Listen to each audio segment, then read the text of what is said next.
어떤 이익 소각에 대해서 야 그거 너 세금 줄이려고 그냥 법률 행위인 것처럼 행동했던 거야. 실질 과세에 따라서 이건 네 법인 대표가 그냥 양도한 걸로 보고 세금 때릴게. 증여 자체를 인정하지 않겠다라는 겁니다. 자, 근데 우리 납세자는 뭐죠? 지배 구조를 단순화하고 이러한 재무제표, 법인의 가지금을 상환함으로써 재무 건전성을 유지하기 위한 일환으로서 이 증여 공제라는 제도를 활용한 것에 불과하다. 자, 근데 판사님은 어떻게 판단했냐면은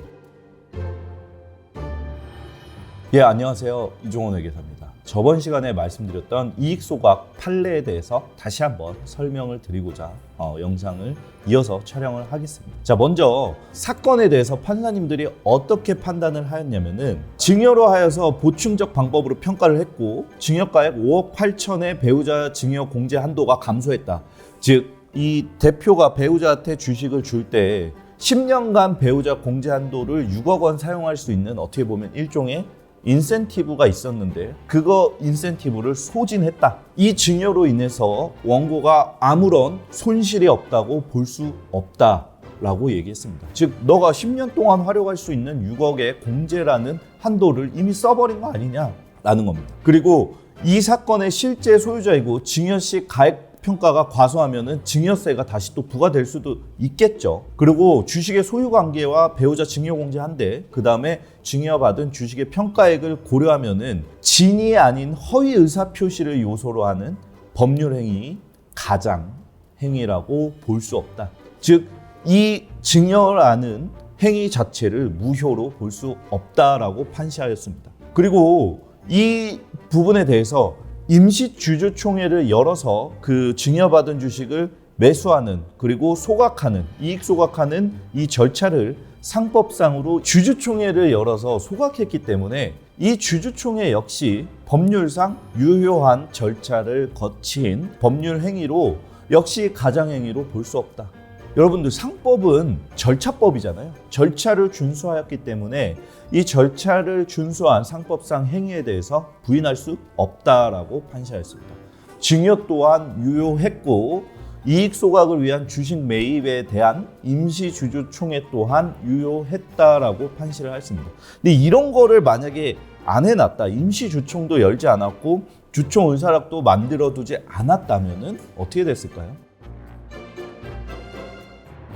부인됐을 가능성이 높겠죠. 그러니까 이런 것들을 보면서 반대로 생각을 해볼 수 있는 거예요. 내가 이익 소각할 때 이런 것들은 지켜야겠다. 그다음에 세법에서 이렇게 개정됐으니까 증여받고 나서 1년 동안은 움직이지 말아야겠다. 라는 등의 여러분들이 짚고 넘어가야 되는 체크 포인트들이 다 들어가 있는 겁니다. 그러니까 이게 다 뼈화되고 살이 되는 판례인 거예요. 자, 이 사건 증여 및 양도는 모두 유효한 법률 행위로 과세관청은 특별한 사정이 없는 한 그 법률 관계를 존중하여야 한다라고 판시하였습니다.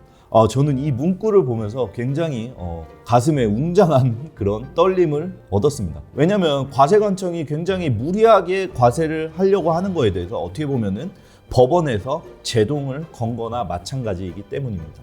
물론 이 판례가 1심 판례고 3심까지 지금 대법원까지 넘어가지는 않았기 때문에 뭐 그 영향에 대해서는 낮게 평가하는 부분도 있지만 피고 과세관청이 계속 항고를 하겠죠. 근데 그거에 대해서 어떻게 판결 날지 저는 계속해서 지켜봐야 된다고 생각을 합니다.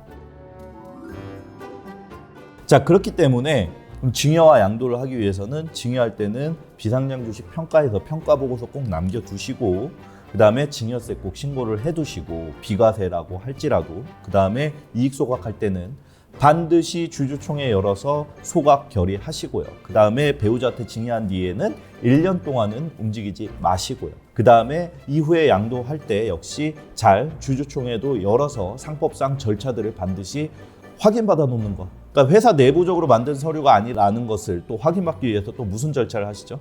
공증까지 받아 놓으시는 것. 근데 이렇게 안 했을 때 종합소득세 처분이 얼마가 나왔다? 대충 가산세 5,500만 원 포함 2억 2천의 세금이 추가로 나오기 때문에 2억 2천을 더 낼 건지 공증비용을 조금 더 지불할 건지에 대한 의사결정은 이 영상을 보시는 대표님들이 충분히 하실 수 있겠죠. 자, 그런 부분에 대해서까지 꼼꼼히 하나씩 체크해서 넘어가셨으면 좋겠다라는 게 저의 생각입니다. 그렇기 때문에 언제나 저희가 드리는 컨설팅의 이런 것들은 선을 지켜야 된다고 생각합니다. 선을 넘는 컨설팅이나 이 선을 지키지 않는 절세는 더 이상 절세로서 인정받지 못할 가능성이 많습니다.